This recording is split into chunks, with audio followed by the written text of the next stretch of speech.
Hi, Dyslexic Genius here, Brad Hurt.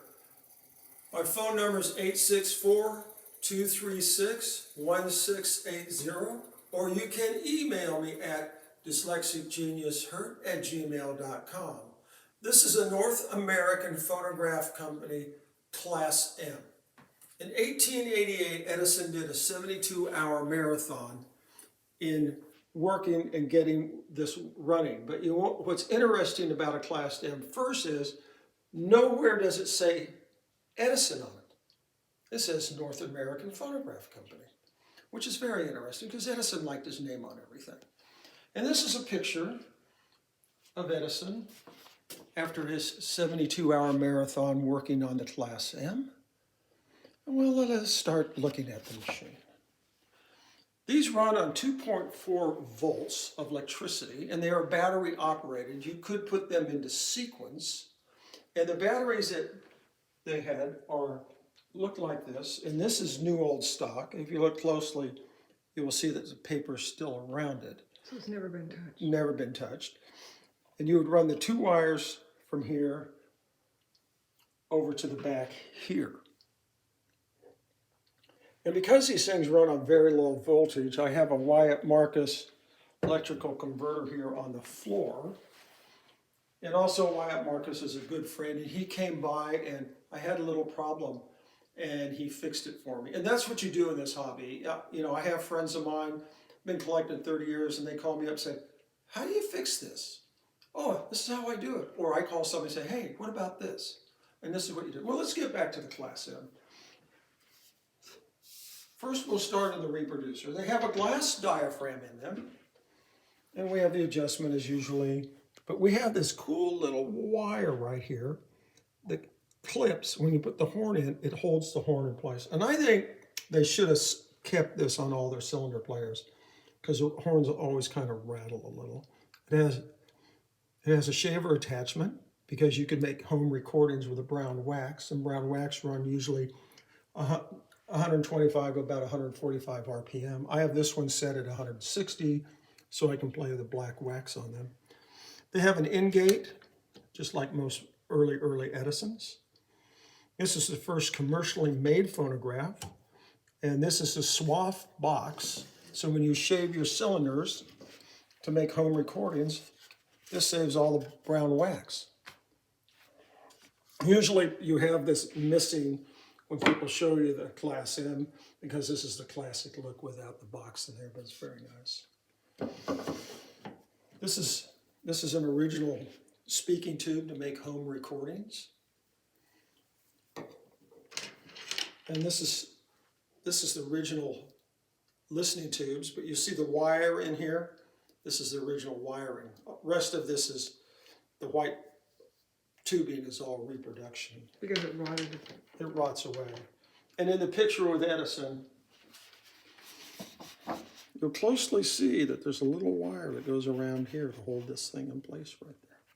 Very interesting. And it also has the little plug that you plug into the reproducer like that, and now we can listen to the phonograph. But they're very, very loud machines. These come with a brass mandrel, like this. And the early brass mandrels are indented on the inside here. That's how you see this little lip and this big piece here that holds the centerpiece on the back gate. Moving down, these have an open air governor. So we have the governor up here, and the governor pulley drives this, which in turn this pulley does a reduction, and it comes back up here like this. These have a gram. This is your accessory tray with an original brush. And when you look at the brushes, they always have like these little nails all the way around. And that's how you can tell it's an original brush from the Edison company. Well, it's a brush they probably had manufactured by someone.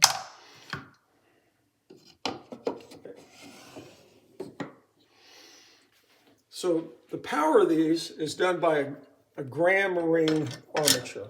We'll pull this out. Very nice little casting. Yeah, beautiful. That's beautiful.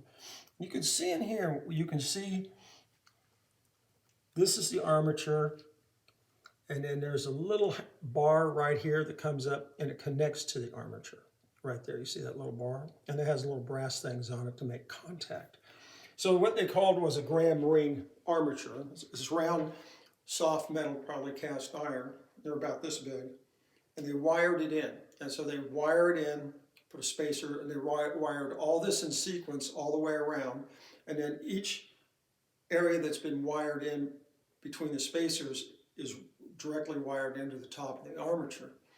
And at the armature, then you have that little brass brush thing that rubs on it like this. Also, the governor has the same thing for the contact, because the governor makes electrical contact on the machine. So when you come back here, you're going to see this is speed control. It's beautifully designed.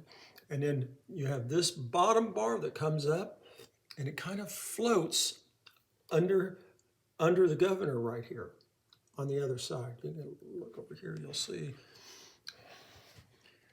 There, you see this piece comes up here, and then it hits underneath the governor. And what that does is it makes a floating contact, and that's what turns them on.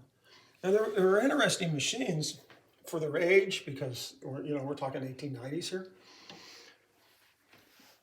They had constant power, constant electricity into the motor. So when you click the switch, it was like turning a light bulb on. So if you watch closely, right here we have the contact for the governor brush that comes in here, this piece here, and this is the on-off switch. And they have a little piece of leather. Whoops, we don't want it to run. There we go. We'll just stop it. This is the brake, but I never put the brake on like that. I let it just go down naturally. And if you look closely, when you turn them on and off, you'll see a little spark sometimes. And watch.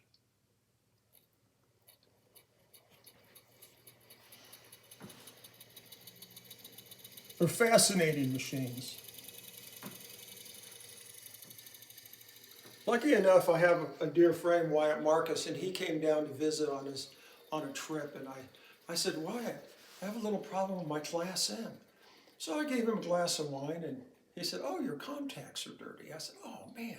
So what happens on these machines, because we're talking 1890-ish, you have all these wires underneath that hook to stuff. I'm not going to get into technical stuff. And they have little brass connectors, and you have a bolt through it, and those corrode. So you have to come in and get those clean. And you'll have to do this every once in a while. If you start it up to play for someone and it doesn't turn over, that was my problem. But I knew why it was coming. They said, hey, can you do this for me? Sure. And that's the nice thing about the hobby. You know, you can always call somebody that knows more or less than you and say, hey, have you ever done this or had this problem? How'd you fix it? You know, this is a lot of fun, and that's my tip for the